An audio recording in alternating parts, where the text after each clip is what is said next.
Melanie, you have some notes there. What do you have? What do you want to share with us about GodBumps? So, I think I received a nice quick God bump with your asking me about God bumps. Oh yeah, that happened. Because at first I said to myself, oh, I know I'll be able to think of something. It's a good, cozy, bing, bing, bing, bing, for different types, slightly different types of God bumps. Uh-huh. I got that like downloaded, I guess, from the universe. Mm-hmm.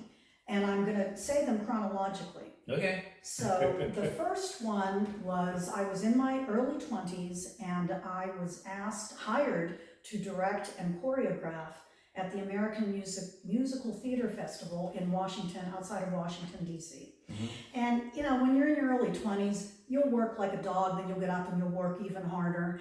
Mm-hmm. It was a repertory company. We produced 3 musicals in 10 days. Mm-hmm. And I directed one and choreographed it, and I choreographed the other one, which was a huge musical production of Pippin. Mm-hmm. I mean, big casts. I had 3 choreographers underneath me at the same time as I was directing and choreographing a small show, Side by Side by Sondheim. And you know, there was a third show, The Fantastics. All 3 shows opened perfectly, joyously. And I came out of that by the end of the couple of weeks that I was there, I felt like a lion. I mean, I felt like I could conquer the world. So I'm not even sure, like, it was all over my body. I mean, I felt like a powerful animal. Maybe lion is good because I'm a Leo. But I felt so fierce. I could have knocked down a mountain. And that stayed with me for, I would say, a good number of months. I mean, repeatedly through that time. And then there Continuously? Or just Yeah. off and on? No, continuously. Wow. I mean, I woke up in the morning feeling light of step and, you know, and anytime a friend had a problem or something, I said, oh, let me help you with it. I felt like I could carry 100 loads on my shoulders. Amazing. Should I go on to the next? Yeah. Okay. Number 2 was a couple of years later. I met a man named Gary Michael Weinberg. And a mutual friend, more or less, introduced us. But we started dating, and the first time that we went out to eat was in Pittsburgh, Pennsylvania, at a classic traditional Italian restaurant named Tambellini's. And we had such a good time. We were talking and talking and talking and talking. Finally, we were done eating. Gary said, excuse me, I need to go to the restroom. And he went to the restroom, and like my whole body was twitching because I couldn't wait for him to come back. I want him to come back now. I want him to, there's this I have to tell him. When I thought of this, I have to tell him. And you know, I just knew. I knew in that moment that there was nobody else. And I dated around some, you might say, in college. Yes, I had a bit of a good time. But as soon as that night was when I knew for sure that I couldn't live without that man named Gary Michael Weinberg. Cool.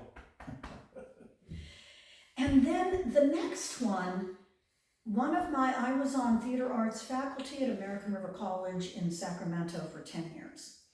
And just had great relationships with my students. One of my lovely students named Michelle, her and I would talk about psychic phenomena. We would talk about all sorts of metaphysical things. And she said, Melanie, you have to go to this one-day workshop.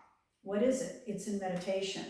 I'm not sure that I've ever tried meditating before. Well, this is an outdoor-indoor workshop, meaning when you're indoors, you're doing seated meditation, and when you're outdoors, you're doing a very slow walking meditation. And it was like that. That was maybe an 8-hour event alternating.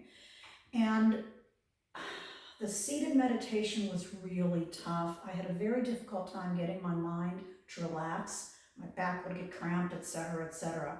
But when we went outside, I think maybe because I have a dance and stage movement background, as soon as I hit that slow meditation, and the yogi guided us through it, and it was very slow, I'll tell you, 45 minutes into that, everything just went away. It was in a lovely Waldorf school outside. It was so many wildflowers. It was just beautiful pathways.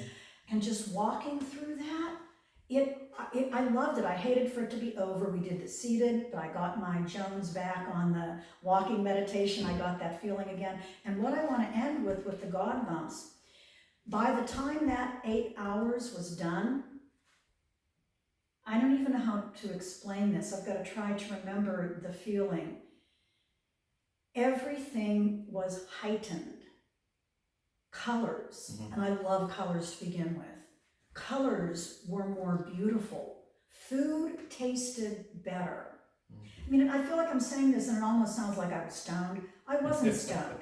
I mean, not on marijuana, at any rate. Music sounded better. And even a student of mine, a theater student of mine at American River College, who was a real pain in the drain. The faculty used to talk about this guy. We all unfortunately found him annoying. He was just a curious, expressive kid. And I tried to hold on to that, and I held on to it for about 2 weeks. And then it kind of slipped through my hands, and the student was a jerk again, and everything just tasted the same. But I've never experienced anything like that again. Okay. Okay, and then, I still, not as much anymore, but this is one that's been going on that has a real physiological feel to it. I love talking with a group of people.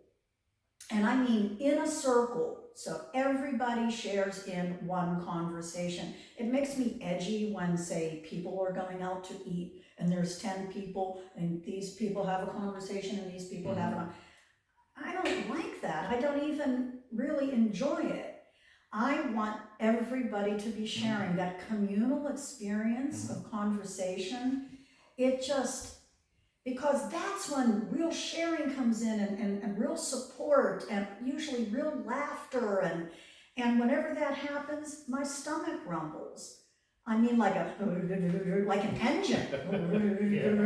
The first time it happened, or at least that I remember it happening, I think when I was teaching acting at American River College, we had an advanced acting class.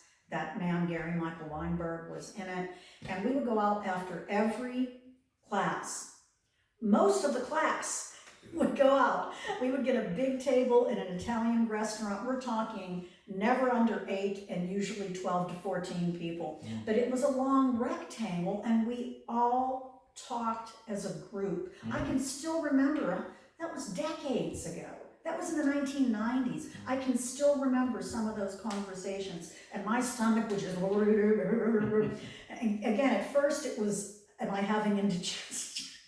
But it never turned into indigestion. It was, then I got to understand that it was just my joy at that communal, especially after the highest point of the joy is if everybody at the table just participated in something together. Not as much when people come from different places. It still happens. But the biggest rumble is when you've all been to a service, you had a class, you all saw a play together, you all performed in a play together. Boy, that engine rumbling is something. And let's see, the last one, can I do one more? Yeah, sure. Okay. I am a stage director, I'm a choreographer, I'm a playwright, I am an actor. So I've been doing the theater thing, I believe, in numerous significant past lives. And when I am in the midst of watching what I think is a brilliant production, this one I think feels like I'm kind of dancing in my seat, like fidgeting.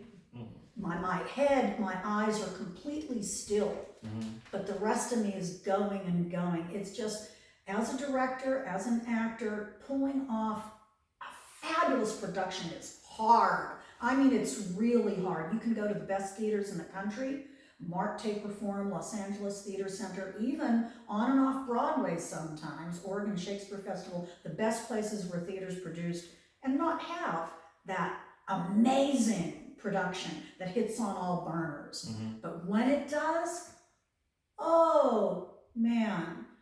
I just saw a production of Rent, the musical at the Oregon Shakespeare Festival. I'd seen the movie, I'd seen an equity professional tour of it before, a good one, a good one. And I said, my friend invited me to go, she got me a ticket for it. She said, it's for Rent, and I said, okay, wishing it would have been for some other play that I had never seen before.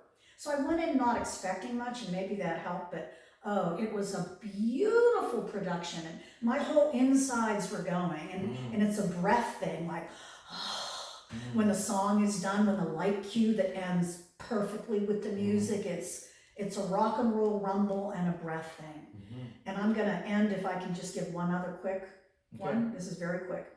When I was working, teaching theater at American River College, not me, I wasn't involved in it, but my theater arts department produced a production of Peter Pan.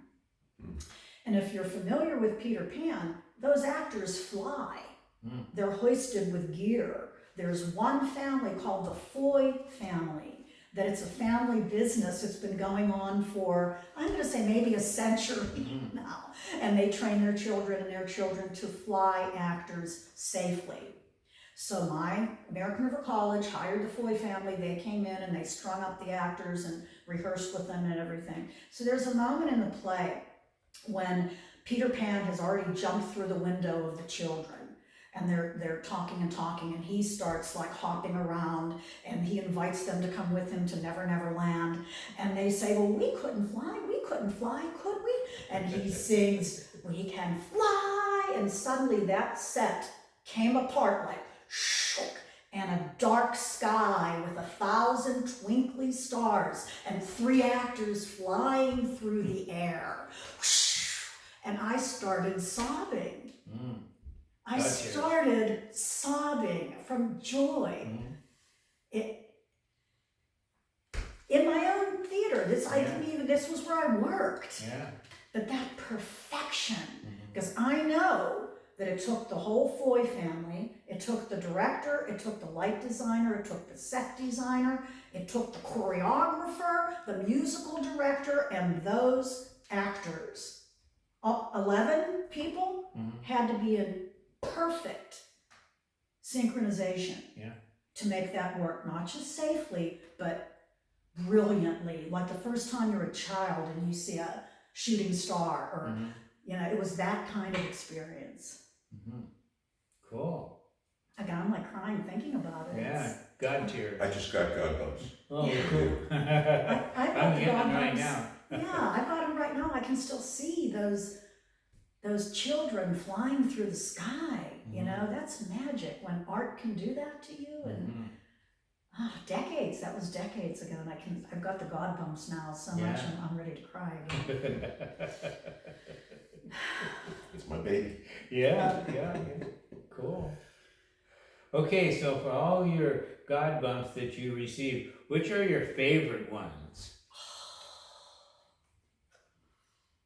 Oh, wow, that's a really... They're all so wonderful. I don't know that I can pick one. I think the one that has the strongest is probably what you're sensing, is that moment of the perfection of art. Yeah. I think That's the one we're all getting GodBumps right now. Yeah.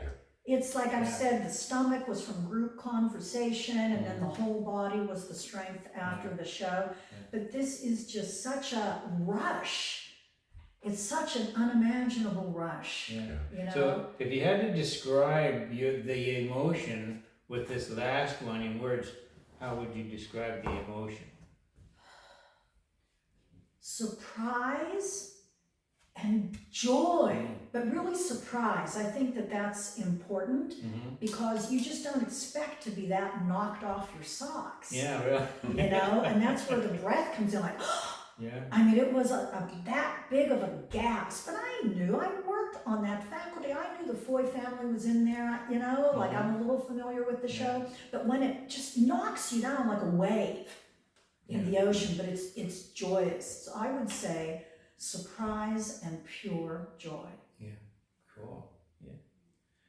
So, so how often right now, these days, how often do you receive GodBumps? I'm sorry to say that I don't as much now. Okay, like Well, what? no, I'm sorry, I don't mean to interrupt you. I just saw that production of Rent, that tingly all over a couple of weeks ago. I am hoping that in the future, I always want to have that, you know, so, but that was very recently. Okay. That was very recently. Cool. So, how long do they usually last? You said one lasted like months, right? Or weeks, right? Both. You're right. It was both. The So- one after in my early 20s when I got back from we were finishing our season at the American Musical Theater Festival. That feeling that I could knock down a wall. That lasted for a couple of months. Wow. And then the next Amazing. longest was the couple of weeks after the walking meditation. Okay. Cool. And can you invoke GodBumps? Oh boy, I have never tried. It feels to me like that, like it just channels through you. I think it would be great to be able to. I think it would be wonderful to be able to, but I've never tried. Okay. All right. And do you ever use GodBumps for guidance in making decisions? Well, one pops into my head. With that walking meditation, I was so amazed at what happened that it did start me on a path of taking a lot of meditation classes and retreats and all of that. And in a way, I almost wish that I hadn't had that kind of several week-long GodBump because I kept on waiting for it to happen again, and it didn't. It's not that I didn't get benefit out of all the meditation practice out of that, but that did at least put me on that path to seek more meditation experiences. Did I ever use that? Well, that was sort of led you down the path, you know, of meditation. Yes, it did. That's guiding. Yes, and found out lots of interesting things about myself. But I will also say, I've got to go back to that one in the Tambolinese Italian restaurant with Gary Michael Weinberg. That led me to sharing my life with him. Yeah, so I guess, he's the one. Yeah, so that's not too shabby. Yeah. But I would like to explore that more, to be more in tune with that. You know, it doesn't have to knock you off your feet, but even if you get one of the milder ones, or you know, none of these felt mild. None of these have felt mild, but even if I feel some of the GodBump coming, can I nurture it? And stoke it? That would be a very good thing to Okay, try. well, thank you so much, Marilyn. That's been great. You're so welcome.